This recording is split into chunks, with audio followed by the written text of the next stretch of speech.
Governor Yusuf resigns NNPP membership alongside allies as Kano political realignment deepens. House caucus confirms alteration of Nigeria's new tax laws. Tension rises in Makoko as residents accuse authorities of overstepping limits. On the foreign scene, African Union lifts sanctions on Guinea.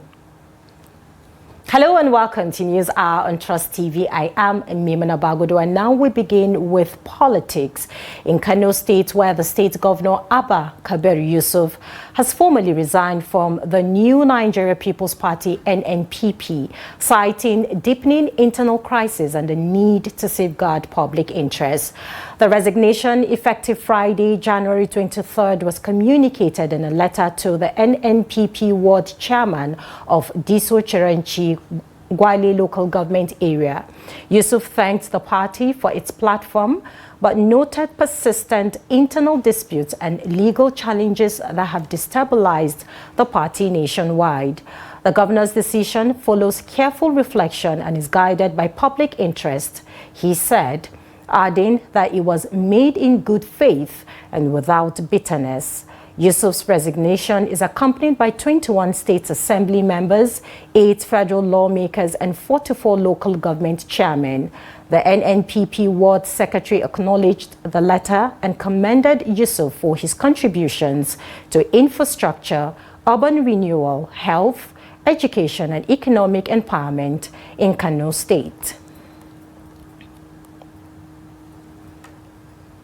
Now, joining us via phone is Kabiru Said Sufi, a public affairs analyst. He's also a lecturer at Kano State College of Preliminary Studies to discuss on the Kano political development. Thank you for joining us this evening.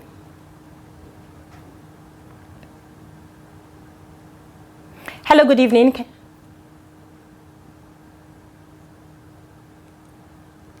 Right, I think we're having a little bit of difficulties getting our guest on. Hello, good evening. Can you hear me?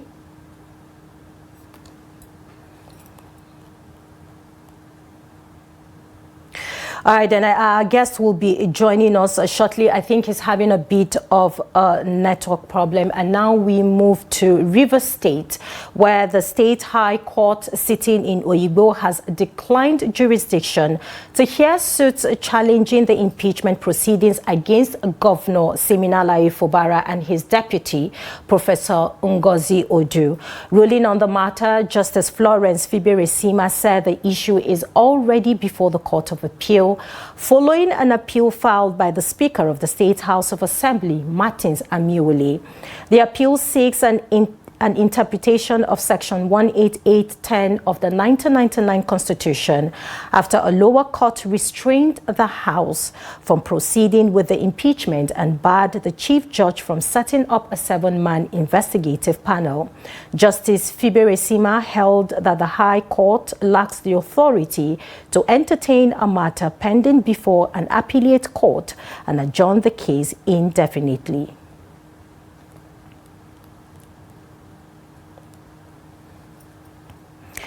Now, a federal high court in Abuja has suspended proceedings in the leadership crisis rocking the People's Democratic Party, PDP, pending the outcome of an appeal before the Court of Appeal.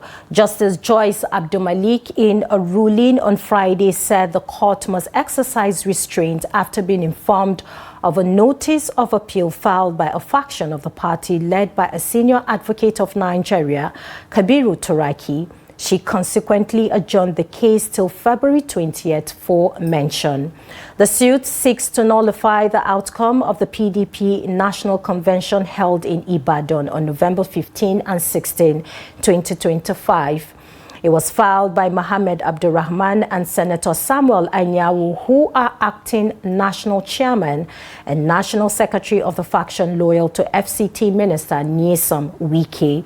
Those elected at the convention alongside INEC, the Inspector General of Police, the FCT Commissioner of Police and the State Security Service are listed as defendants. The plaintiffs are also seeking injunctions restraining the convention elected officers from acting on behalf of the party and barring INEC from recognizing them or any PDP national office outside Wadata Plaza, Abuja. To appreciate that two matters came up today that involved our party.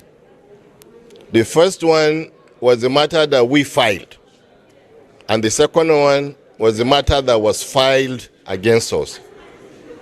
In respect of the matter that we filed, we took advice and guidance from our team of lawyers that in view of other matters that are pending in many other courts, that there may not be need for us to continue with that matter, especially in view of the application for recusal, which we filed before the court in respect of that matter, and which application the judge had said she will take along with all other applications.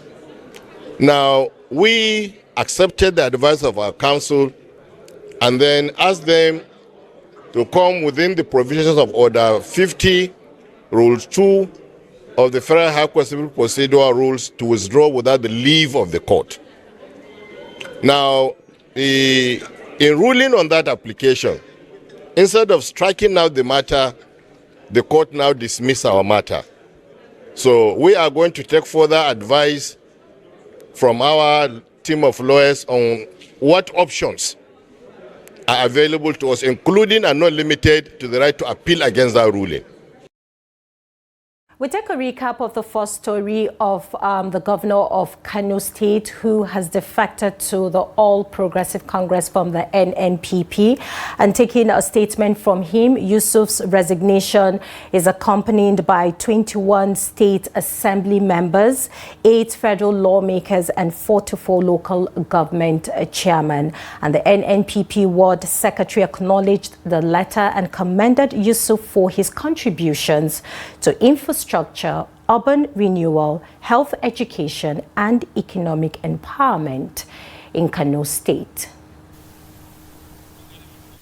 The instruction of my principal, His Excellency the Governor of Kano State, Alhaji Abba Kabir Yusuf, who today been 3rd January 2026, decided 23rd January 2026 decided to withdraw his membership with the New Nigeria People's Party NNPP at his ward, which is Diso ward in Gwale local government area of Kano State.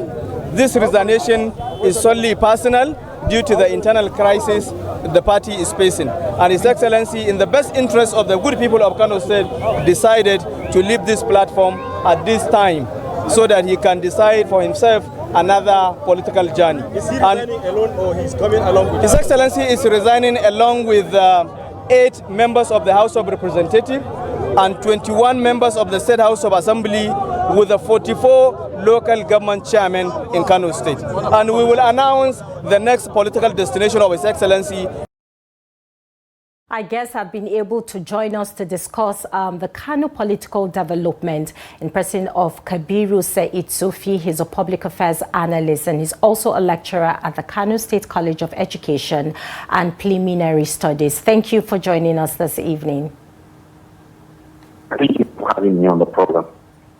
Okay, let's start with the internal crisis claim. Now, according to Governor Abba Kabir Yusuf, he stated that the reason why he left the NNPP is because of the deep internal crisis and also the legal battles that has been affecting the party nationwide. Now, from your analysis, what specific disputes, within the NNPP could be the referring to, and why might those problems have reached a breaking point now? I think this has been one of the reasons. There are other reasons being advanced by the governor's camp. I think at the forefront is this issue of within the NNPP. And they have even advanced a reason that if the crisis continues to linger, and then the governor contests on the platform of the party, that where they will win the election on the platform of the party, and due to the internal crisis at the end of the year, the court might try to give the opponent their electoral victory. So I think this is at the forefront. So then many people believe that there is other reasons, but this is the reason that been announced by the governor and his camp. And thanks to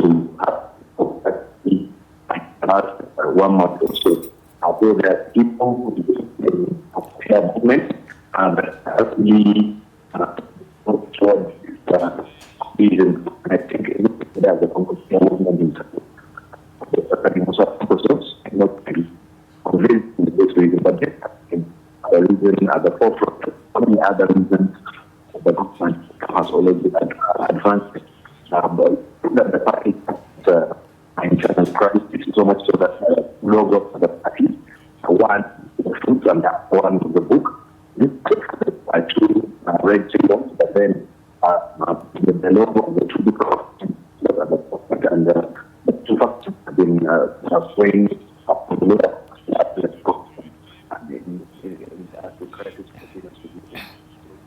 We had to let our guests go due to a network glitch. Now, moving ahead, troops of Operation Hadinkai have fueled a Boko Haram ambush and neutralized 10 terrorists, including 2 senior commanders along the Sambisa and Mandara Mountains axis of Borno State.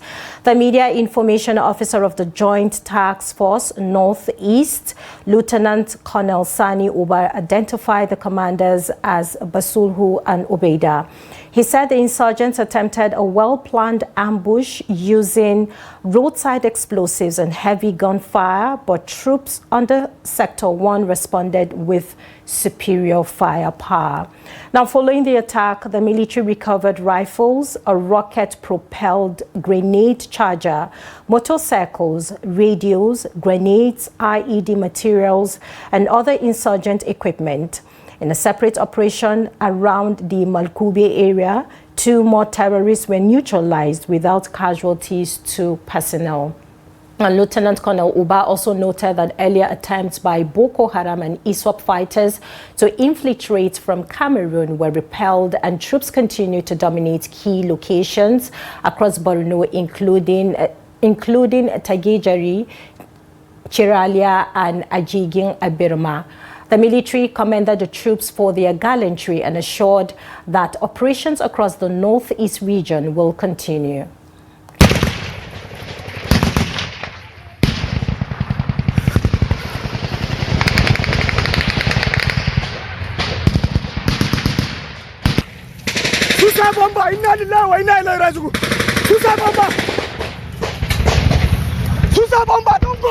Don't go anywhere, gentlemen! Don't go anywhere! Don't go anywhere!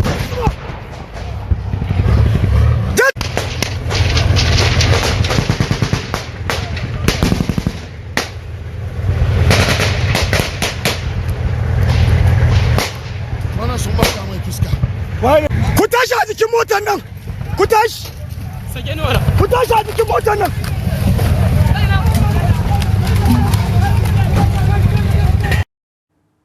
Now, victims of the Yelewata attack in Guma local government area of Benue State are calling for increased government intervention to enable them return to their ancestral homes. The appeal follows the official flag-off of the construction of resettlement homes for victims of the June 2025 attack, which claimed lives, displaced residents, and destroyed homes and farmlands. The report. Attack. About 7 months after the deadly Yelewata attack, the federal government, in partnership with the Benue State government and development partners, has flagged off the construction of resettlement housing for internally displaced persons in Yelewata community. I have the honor today, the 22nd day of January 2026, to do the foundation laying ceremony and the flag off of this very important program. Residents expressed appreciation to the government and its partners for the intervention, while also calling for additional support in other critical areas to improve their living conditions and livelihoods. We face many challenges here for the help. We need help in this community, like Yelewata community. We need help. And as government won't help us, make government help us with many things like house, water, light, and many things, food. We are having a lot of challenges in Yelewata here. So we are begging government to make the government help us. As it was started, it was very bad to us that we can even bear to it. But now, as we are seeing, it's an advantage to us that our area is now developed. So we are very happy to it. From the war planning course with us, and distrust with us, everything. And now we are happy to come and settle ourselves and the Fulani people to not come and attack us again. That's for all the challenges we have been facing for a long period ago. But for his coming today, I'm sure believe that everything will settle down. And I pray that for his effort, I know he will do better for Yelewata community. May God help them, Mona do well, so we might be happy. And Mona try us to go farm and take what we eat, but the family and the children. Flagging off the project, Borno State Governor Hyacinth and they are represented by his deputy Sam Ode said, the initiative symbolizes healing, responsibility and the government's resolve to rebuild lives shattered by violence.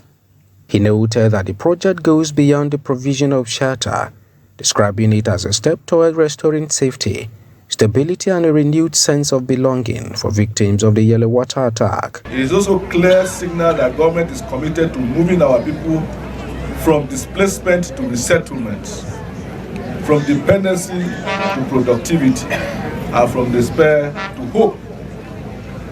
Furthermore, concrete modalities are already in place to ensure the eventual return of these displaced persons to their ancestral homes in a safe, very organized and dignified manner.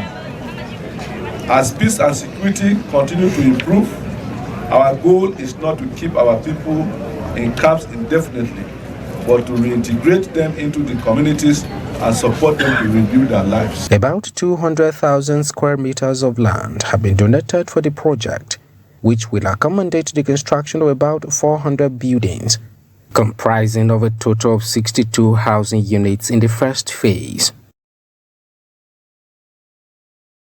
Now, at least 6 people were killed and 3 others injured when armed bandits attacked Beidi village in Tangaza local government area of Sokoto state.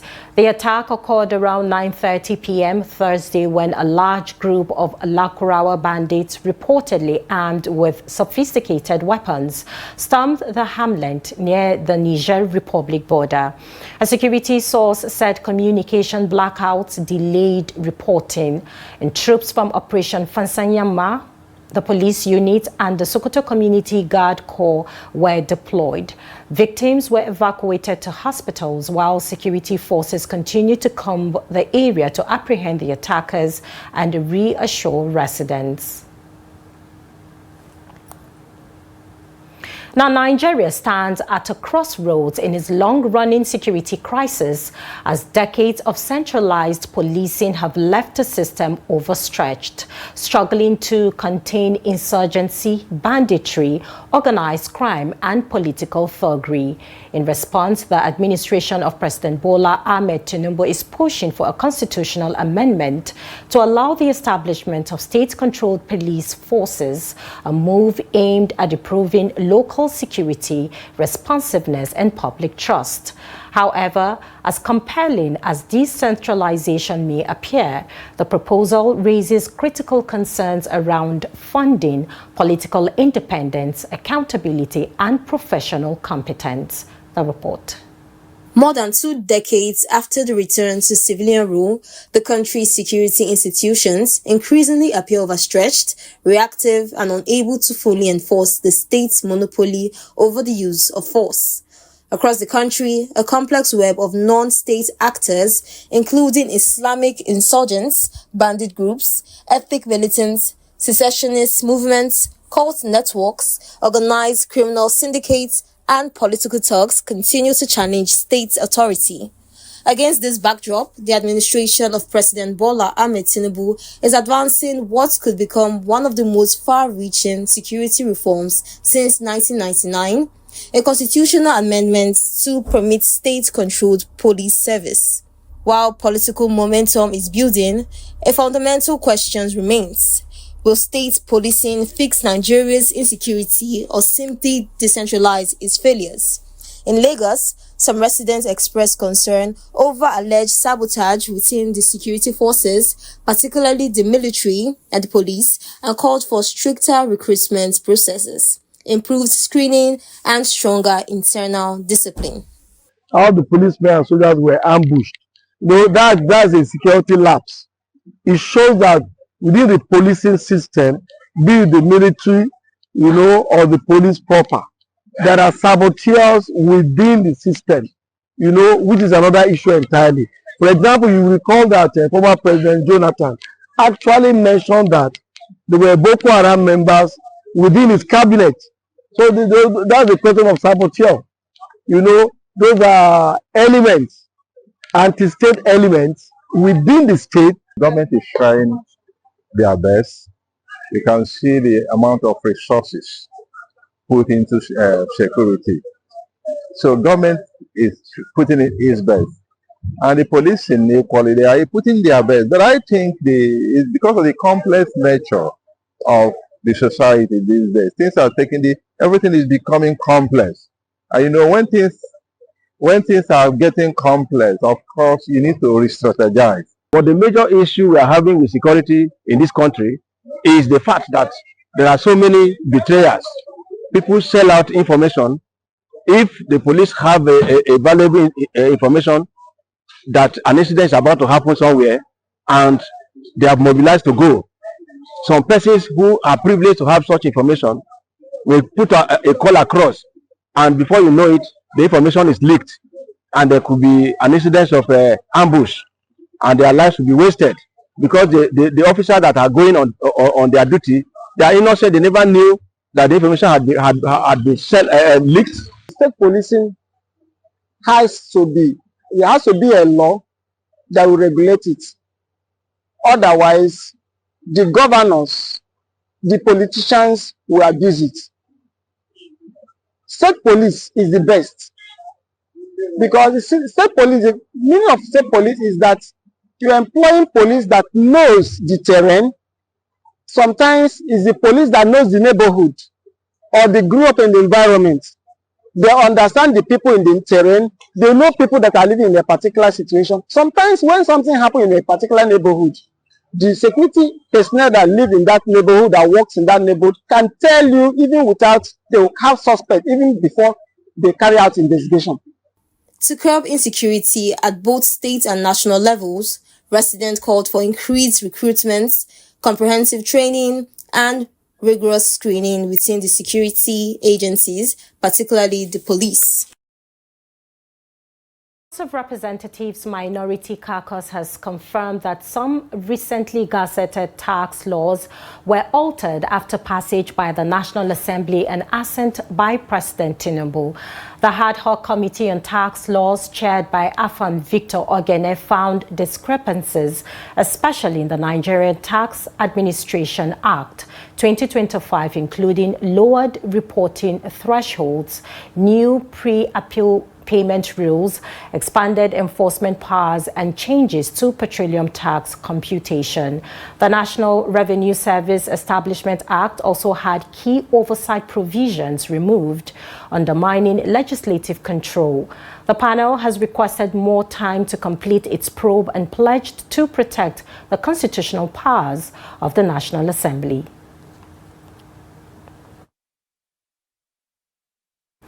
Now, Nigerians' national power grid has collapsed again, throwing parts of the country into darkness. Checks show electricity generation fell sharply from over 4,500 megawatts to about 24 megawatts by 1:30 p.m., with all 23 power plants connected to the grid losing output and zero allocation to the 11 distribution companies. The cause of the collapse is yet to be confirmed, as the Transmission Company of Nigeria had not issued an official statement at the time of filing this report. This is the first grid collapse in 2026, coming weeks after a similar incident on December 29, 2025. The recurring failures have renewed concerns over the reliability of Nigeria's power infrastructure. Now, Nigeria's House of Representatives ad hoc committee probing power sector reforms has summoned the managing directors of IBEDC and JED following their absence at a key hearing. Committee Chairman Al-Mustafa Ibrahim said their failure to appear undermines efforts to address the country's persistent electricity challenges since privatization. Lawmakers rejected substitutes sent by the discos, insisting that only the managing directors can provide detailed explanations on investments, infrastructure, and the use of intervention funds. The committee noted that Nigeria has never generated beyond 13,300 megawatts, with PEC output around 10,000 megawatts, far below expectations, The hearing has been adjourned to February 5th with a warning that failure to appear may attract sanctions from the House. Honorable colleagues, this place, the distribution companies, are an important stakeholders in this investigation. And I wonder why the managing directors are finding it very difficult to come and tell Nigerians the role they played. We believe the discourse are being owned by investors that are capable and have capacity. That is our belief. But at the end of the day, maybe in the course of this investigation, we may realize otherwise. And when that happened, we will not leave any stone unturned. If you could not come out to tell Nigerians what you do, and even your challenges, then definitely there is no how we can be constrained to tell Nigerians what is actually happening. Move that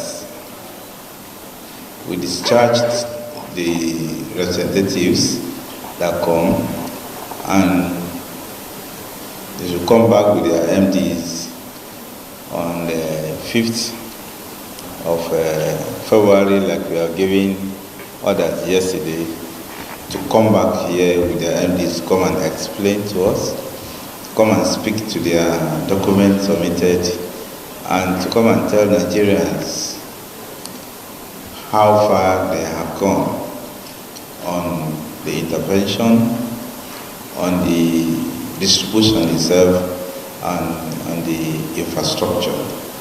I so move, Mr. Chairman.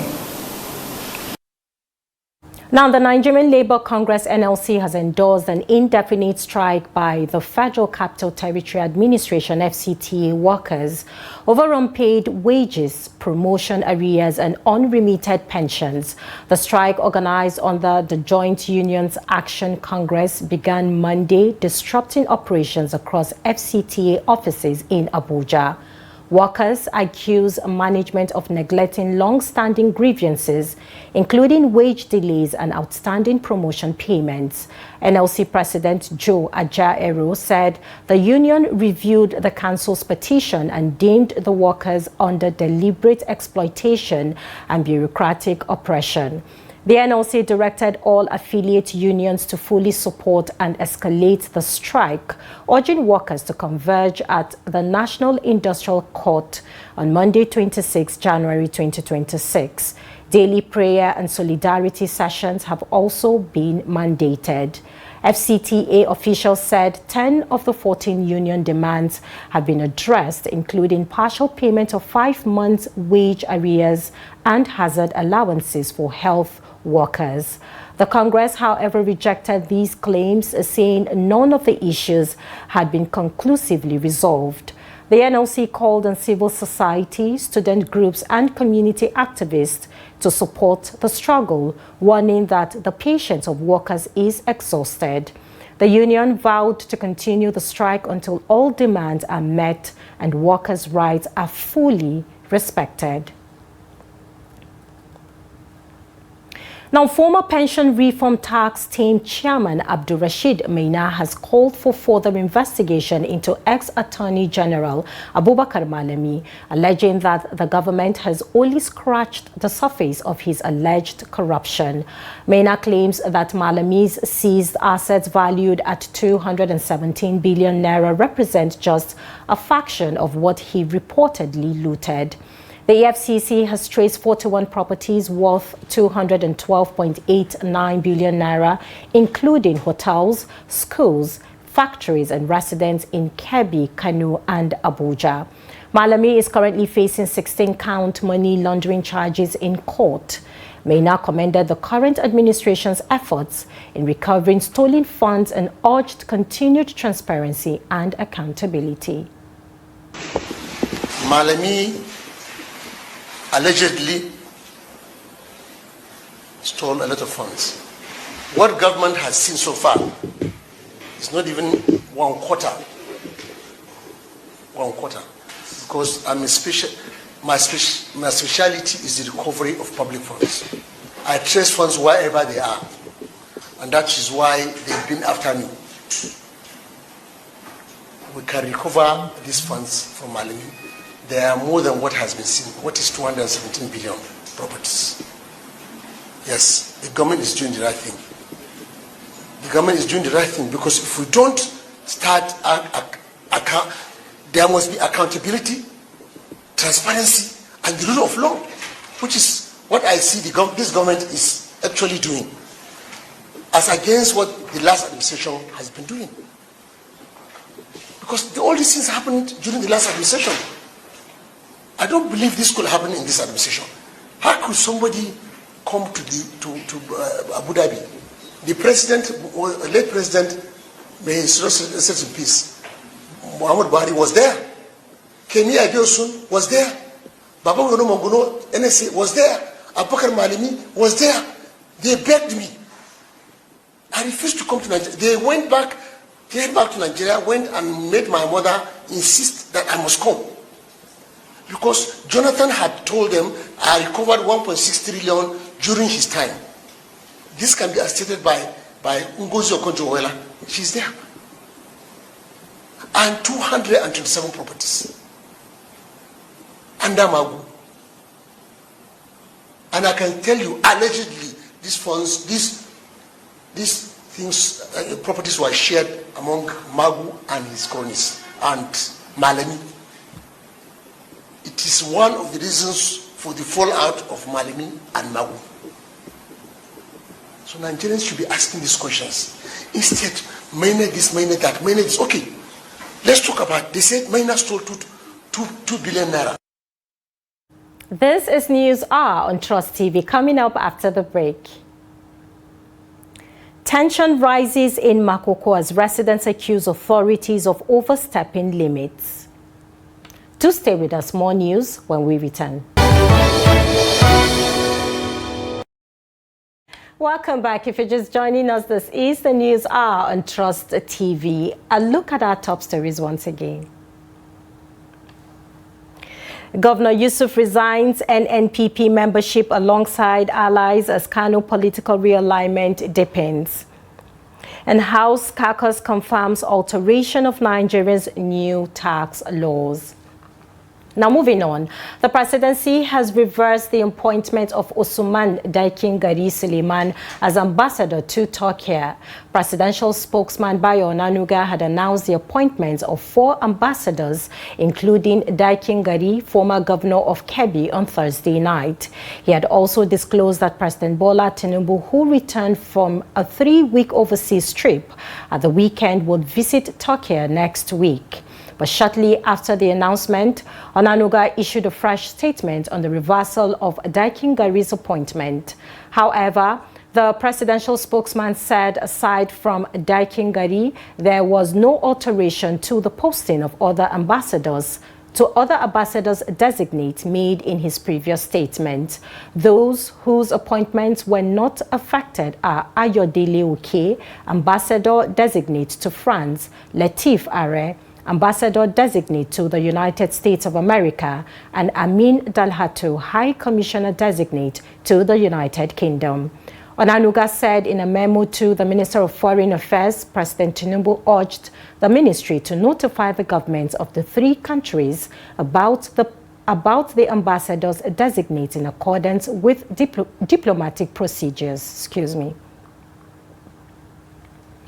Tomato farmers and traders in Plateau State are lamenting the continued crash in tomato prices, a situation they say is negatively affecting their livelihoods. Trust TV's Adomusa, who visited the popular Faringada market on Thursday, reports that the produce has flooded the market, leading to significant drop in prices. The report. 3,000, come and buy it, butter, 3,000, Traders are struggling to stand out as the market becomes saturated with tomatoes. Stakeholders attribute the price crash to the peak harvest season, increased supply and low consumer demand. They also say the influx of tomatoes from neighboring states has further contributed to the drop in prices. Currently, a basket of tomato sells for between 4,000 and 3,000 naira, depending on the size of the basket and the quality of the produce. Some farmers in the market say they are counting losses as prices continue to fall. Nothing used for farming is cheap. Seedlings, insecticides, fertilizers, and other inputs. After all these expenses, bringing produce to the market and seeing these prices is very discouraging. We are not happy at all with this development because we buy farm inputs at very high prices. We also pay for labor. When you put everything together and compare it with the current price of tomato, we are running at a loss. While farmers are lamenting, traders say they are also feeling the impact of the price crash. A situation where you hardly get what to eat, you understand?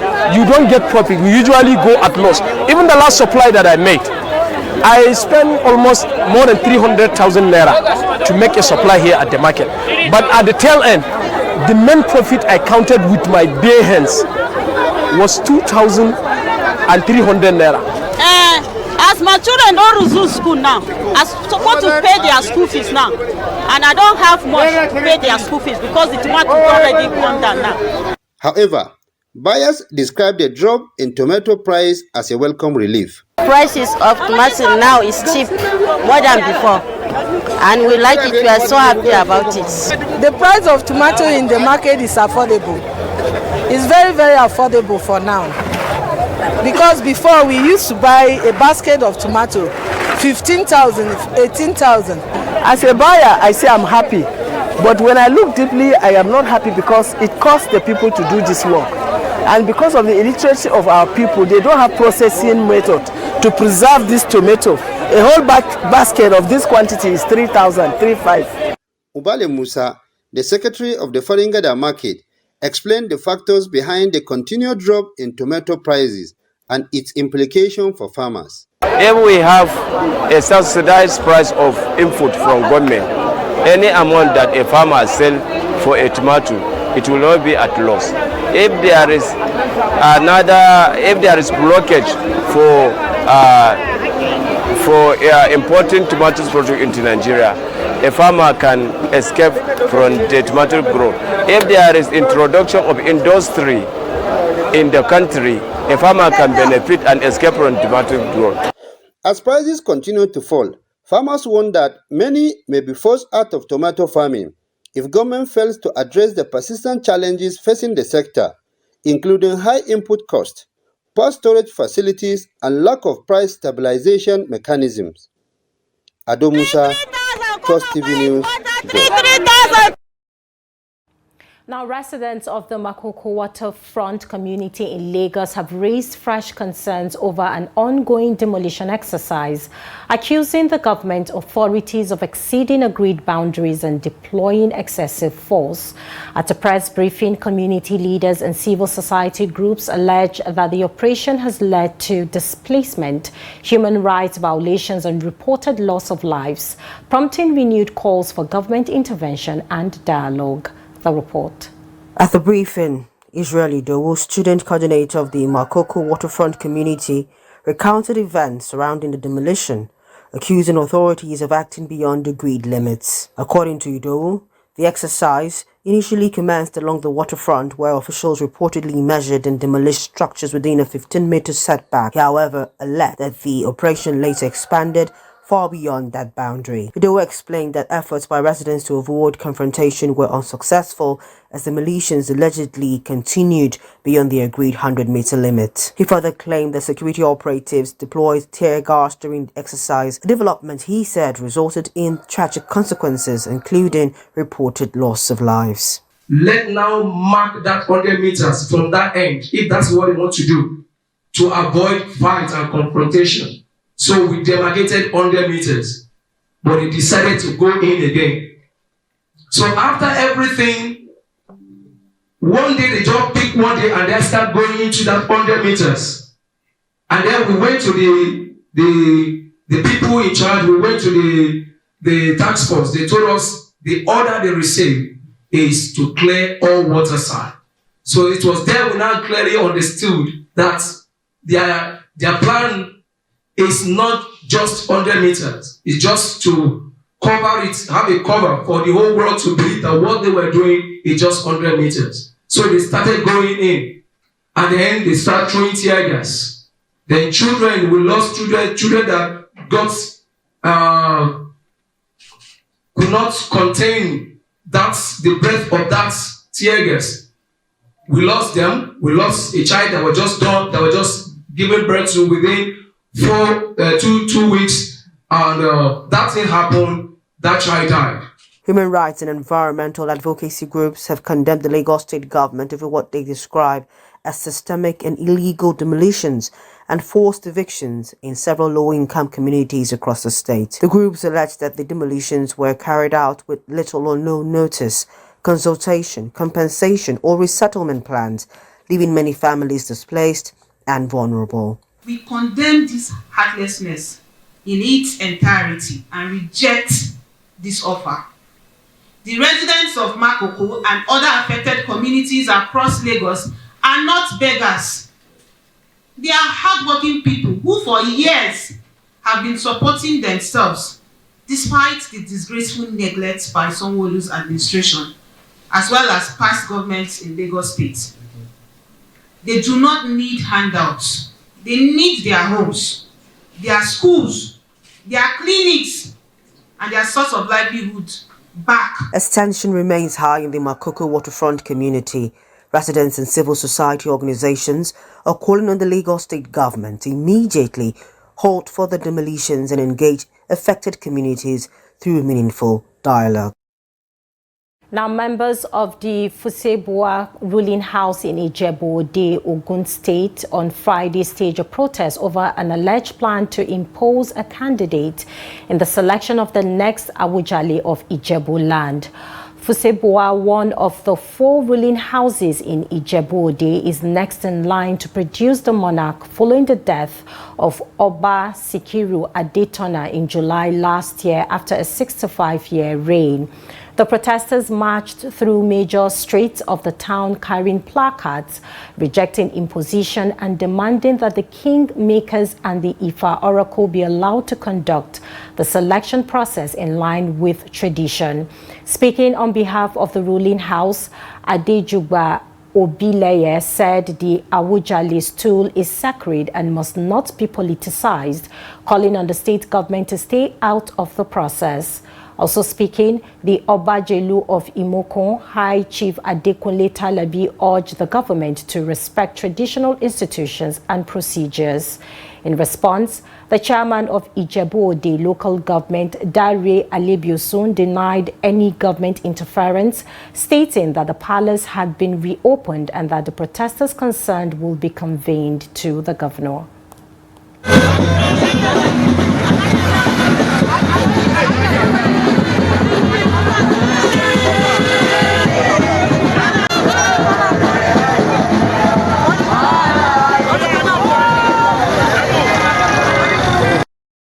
You're still watching News Hour on Trust TV. The news continues after the break.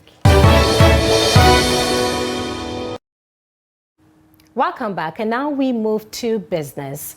Nigeria's cashew industry currently earns about $400 million from exports, but stakeholders say the figure does not reflect the sector's true potential due to rising production and weak data tracking. At the 4th Nigeria Cashew Day in Abuja, the national president of the National Cashew Association of Nigeria, NCAN, Ojo Ajanako, said raw cashew exports have grown to nearly 600,000 metric tons annually, noting that actual earnings could be far higher than official records. He said NCAN is developing a nationwide farmer and farm mapping system to improve traceability and accurate reporting, while calling for improved processing capacity and access to affordable financing. Stakeholders also raised concerns that Nigeria exports most of its cashew in raw form, urging government-backed loans to boost local processing, create jobs, and increase export value. Despite the challenges, industry players express optimism that Nigeria's cashew export earnings could approach $1 billion with better regulation, financing, and value addition. Now, away from Nigeria, the African Union, AU, has lifted sanctions on Guinea following the successful organization of the December 28th 2025 presidential election. The AU praised steps taken under the political transition roadmap. And the former junta leader, Mamadi Doumbouya, who took over from the president, Alpha Conde, 5 years ago, was congratulated by the AU and sworn in before tens of thousands of supporters. However, civil society groups and opposition candidates denounced the election as a charade, citing irregularities. Doumbouya's government has restricted civil liberties, banned demonstrations, and arrested or exiled political rivals. For sports updates, let's join Adeni Ajeshafe.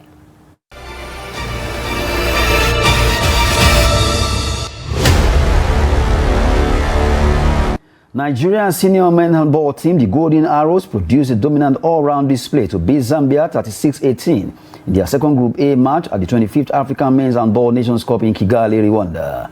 Booking their place in the quarterfinals of the competition, the Golden Arrows display authority early in the encounter, combining solid defense with sharp attacking play to open a 17-10 lead at halftime. The coach Rafiu Salami's two-tour team completely outclassed their Zambia opponent with fast ball movement, effective shooting, and disciplined defense, with Nigeria right winger Aziz Sulaiman delivering a masterclass performance. The France-based player earned Nigeria's top scorer with 8 goals and the most valuable player award, supported by Farouk Yusuf and John Shagari, who both contributed 5 goals apiece, while Rotibi Victor added 4 goals. Hakim Salami chipped 4 goals, Mustafa Mohamed scored 3, and Karim Ajibike also registered 3 goals. Further goals came from Diko Ibrahim with 2, while captain Steven Suzerg and Cole Benga added 1 goal each, completing a balanced team performance. With 2 convincing victories from their opening matches against Algeria and Zambia, Nigeria have now secured qualification for the quarterfinals, strengthening their credentials as one of the tournament's most competitive sides. The Golden Arrows will conclude their Group A campaign against host nation Rwanda on Saturday, heading into the knockout stage with the aim of qualifying for the 2027 World Championship in Germany. And still in sport, the Combination of African Football CAF has officially unveiled the timetable for the qualifiers for the 2027 Africa Cup of Nations AFCON, setting the stage for a highly anticipated qualification race across the continent. According to CAF, the qualifying campaign will take place later in 2026, beginning with a preliminary round scheduled for March. This initial phase will involve selected teams, while countries exempted from the preliminary stage will advance directly to the group phase of the qualifiers. CAF further announced that the group stage matches of the AFCON 2027 qualifiers will be played across 3 international windows in 2026. Match day 1 and 2 are scheduled for 24th to 30th September 2026, followed by match day 3 and 4 from 4th to 6th October. The final round of group fixtures, match day 5 and 6, will be contested between 9th and 17 November 2026. The qualifier will determine the team that will secure a place at the 2027 AFCON, to be hosted by Kenya, Tanzania and Uganda, making history as the first AFCON to be staged across 3 countries in East Africa, underscoring CAF's commitment to expanding the tournament's reach and promoting football development across the region. The 2027 AFCON is scheduled to kick off in June 2027. That's Sport News. I'm Adeni Ajishafe.